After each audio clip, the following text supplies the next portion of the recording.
Assalamualaikum warahmatullahi wabarakatuh. Waalaikumsalam warahmatullahi wabarakatuh.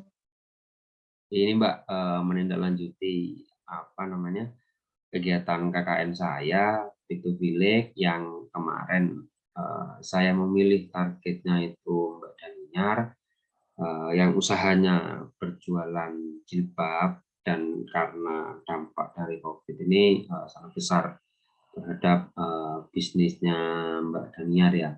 Di sini saya akan menjelaskan terkait dengan strategi pemasaran UMKM di era pandemi COVID-19 ini. Jadi saya mencoba membantu Mbak Daniar untuk memasarkan produknya yaitu hijabnya yang kebetulan sekarang lagi terkendala terkait dengan pandemi COVID-19.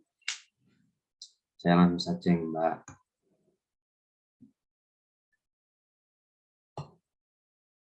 Nah, terkait dengan apa itu pemasaran, yang pertama, pemasaran adalah rencana-rencana yang menyeluruh, terpadu, dan menyatu di bidang pemasaran yang memberikan paduan tentang kegiatan yang akan dijalankan untuk dapat mencapai tujuan dari suatu perusahaan. Dengan kata lain, strategi pemasaran ini serangkaian tujuan dan sasaran, kebijakan, dan memberi arah pada usaha yang meliputi promosi, produksi, distribusi, dan harga. Jadi memang pemasaran merupakan faktor yang paling penting, Mbak, di suatu jalannya roda organisasi bisnis, entah itu UMKM maupun perusahaan-perusahaan yang besar.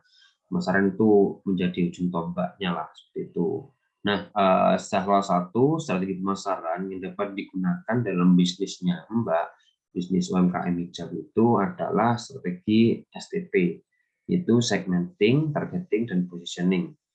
Segmentasi, target pasar, dan positioning pasar. Strategi ini merupakan langkah awal karena dengan klarifikasi tersebut, Mbak Daniar sebagai pelaku usaha dapat melakukan langkah lebih lanjut seperti penentuan harga, pembuatan inovasi produk, dan lain sebagainya. Nah, yang pertama, segmenting pasar adalah suatu proses untuk membagi-bagi atau mengelompokkan konsumen dalam kota-kota yang lebih homogen. Jadi pada dasarnya segmentasi pasar merupakan suatu strategi yang didasarkan pada falsafah manajemen pasaran yang berorientasi pada konsumen. Dengan melaksanakan segmentasi pasar, kegiatan pemasaran dapat dilakukan lebih terarah dan sumber daya perusahaan di bidang pemasaran dapat digunakan secara lebih efektif dan efisien. Jadi memang segmentasi pasar ini untuk mengelompokkan calon-calon konsumen dari bisnisnya Mbak, bisnis hijab di situ. Nah, di sini kan segmentasinya Mbak sudah pasti anak-anak muda, terus kemudian ibu-ibu, yang pasti wanita gimana karena pakai hijab. Karena kalau laki-laki itu nggak mungkin pakai hijab seperti itu. Terus kemudian ada lanjut ke setelah segmentasi pasar, kita lanjut ke arah target pasar, yaitu suatu proses pengevaluasian segmentasi dan pemfokusan strategi pemasaran pada sebuah negara atau sekelompok orang yang memiliki potensi untuk memberikan respon. Jadi setelah mengkotak-kotakkan tadi, jadi tadi kan segmentasinya Mbak kan ada wanita, ibu, anak muda. Nah, targetnya ini diklasifikasi lagi, dipecah lagi menjadi beberapa bagian lagi dari kelompok-kelompok kotak-kotak itu tadi. Jadi ada 5 faktor yang perlu diperhatikan dalam menentukan target pasar. Yang pertama ada ukuran segmentasi pasar, pertumbuhan segmentasi, biaya, kesesuaian dengan tujuan dan sumber, dan posisi persaingan. Jadi memang sebelum menentukan target pasar, Mbak ini harus lihat dulu situasi dan kondisi di lingkungan Mbak.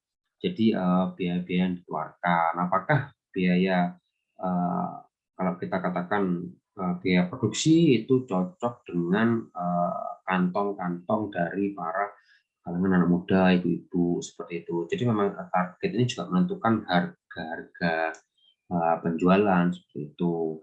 Juga menentukan ini sebelum menentukan target itu harus lihat posisi persaingan pasarnya. Ini gimana nih kira-kira di daerah Hulu ini persaingan bisnis hijab ini bagaimana? Seperti itu juga bisa dilihat.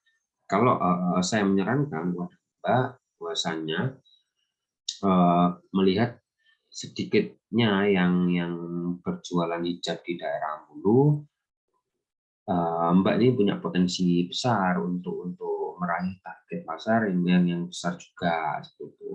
Bisa daerah Hulu, terus juga nanti merambah ke desa-desa lain seperti itu. Karena memang di daerah Hulu sendiri masih jarang sekali untuk apa ya, orang-orang yang menjual hijab seperti itu. Terus setelah targeting, ada positioning, penempatan produk. Menjaga kegiatan yang merumuskan penempatan produk dalam persaingan dan menetapkan bauran pemasaran yang terperinci. Pada hakikatnya, penempatan produk adalah tindakan merancang produk dan bauran pemasaran agar tercipta kesan tertentu yang diingatan konsumen. Jadi setelah Mbak menentukan target pasar, pasti Mbak itu kan melakukan promosi tuh, melakukan promosi sedemikian rupa, maka gimana caranya ini hijabnya Mbak ini terkesan di benak konsumen seperti itu.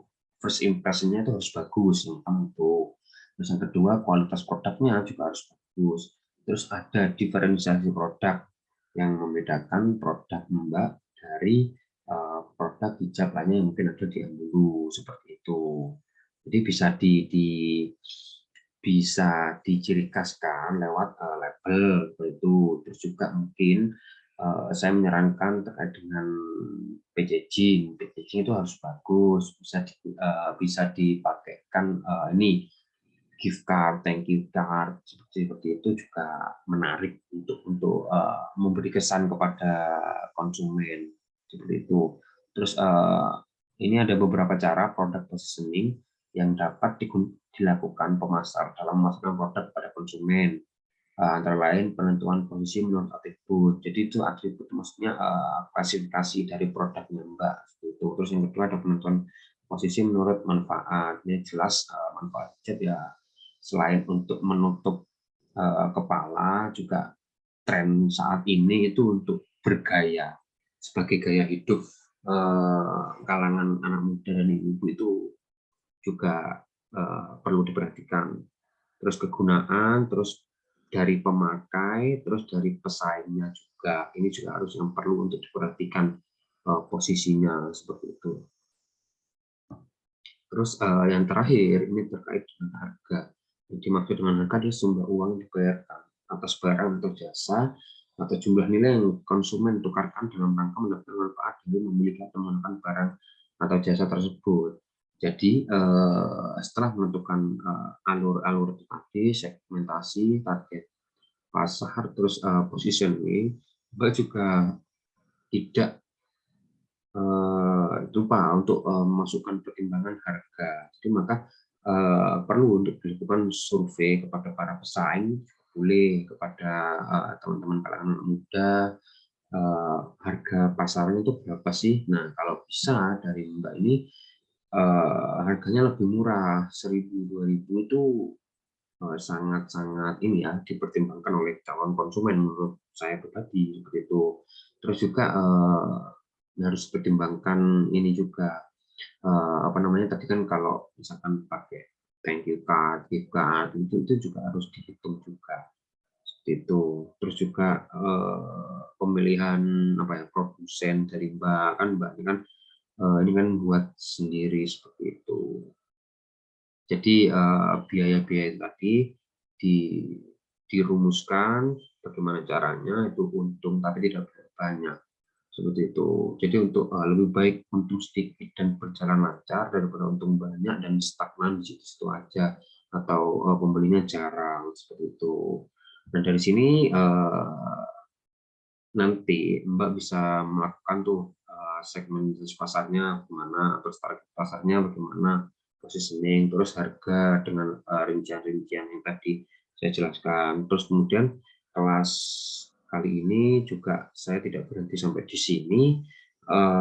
Saya juga akan terus mengawal Mbak Dania untuk melakukan bisnis hijab ini karena memang sudah tanggung jawab saya sebagai mahasiswa untuk membantu terkait dengan tridharma perguruan tinggi ya juga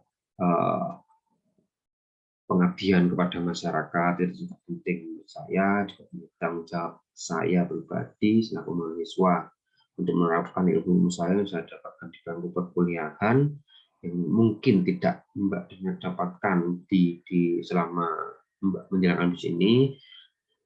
Ya mungkin itu saja ya Mbak ya yang dapat saya sampaikan untuk kali ini.